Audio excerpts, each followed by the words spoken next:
endomorph, a dude who looks at a donut and gains weight. Whether or not we like to admit it, genetics plays an important role in our ability to lose weight. And endomorphs have it rough, marked by round physiques, high body fat, and a sluggish metabolism. The slightest divergence from a clean diet packs on pounds for these fellas. This makes getting lean a constant, discouraging struggle. Plus, our modern culture makes weight gain so easy for all of us.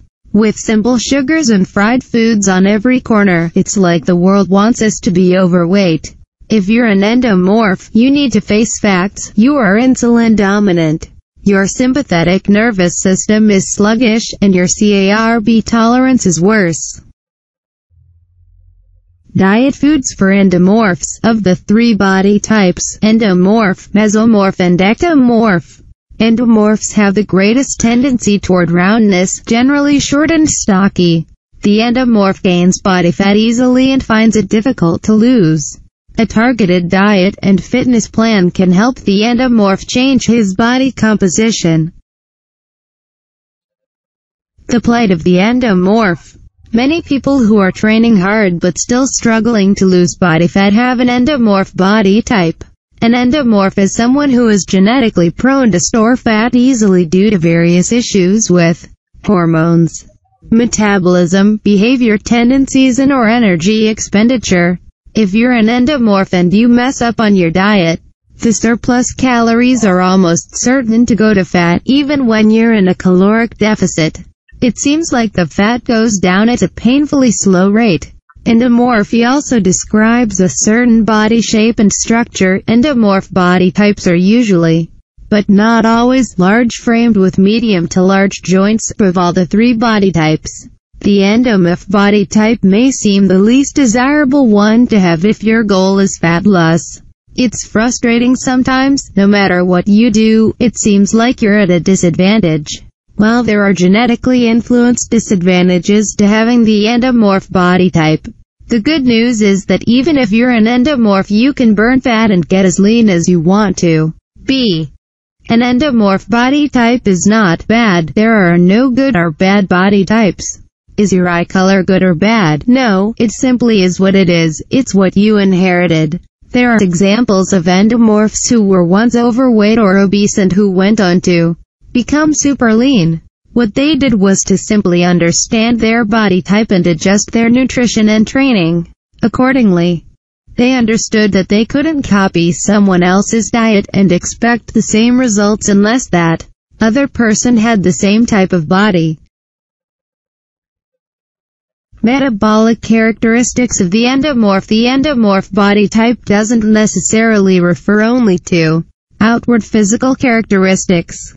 Although Sheldon's somatotyping system originally referred to body structure alone, more recent advancements in body typing such as the Heath-Carter method take into account internal metabolic characteristics as well. From a metabolic perspective, the endomorph body type sometimes has varying degrees of carbohydrate sensitivity and insulin resistance.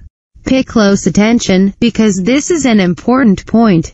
If someone is metabolically carbohydrate intolerant due to a genetic tendency, then high-carbohydrate diets are not the preferred choice for fat loss goals, as they will stimulate excess secretion of insulin and glucose will be partitioned into the fat cells more easily. A nutrition strategy for the CARB-intolerant endomorph then is to immediately clip the processed and refined carbs from the diet, particularly white sugar and white flour products.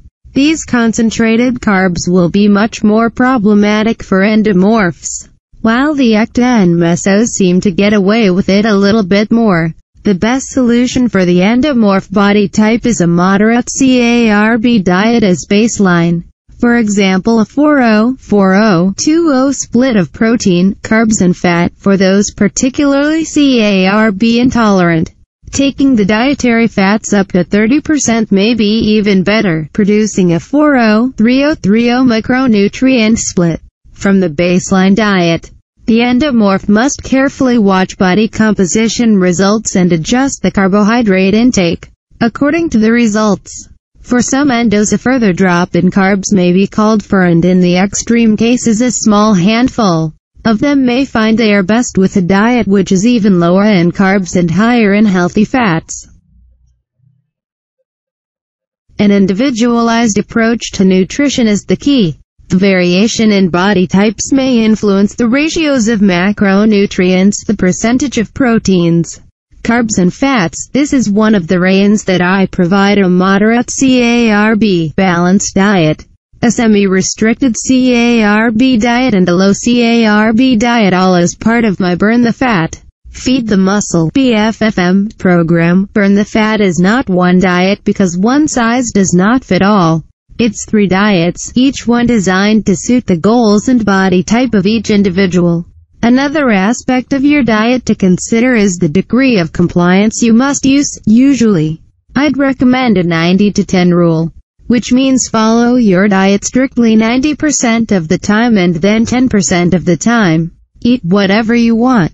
Some genetically gifted mesomorphs and ectomorphs can seem to get away with being much more lax on their diets, with 80% compliance or even less, and they never gain an ounce of fat. The endomorph, on the other hand, must follow a strict compliance rule. They can't seem to get away with frequent indiscretions without paying the price.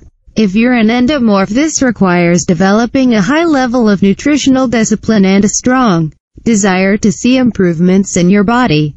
You gotta want it. There are many other techniques an endomorph can use to radically increase the results of their fat loss program, including special alterations to the training program. Training is a lot like nutrition. If you train wrong for your body type, you get less than optimal results.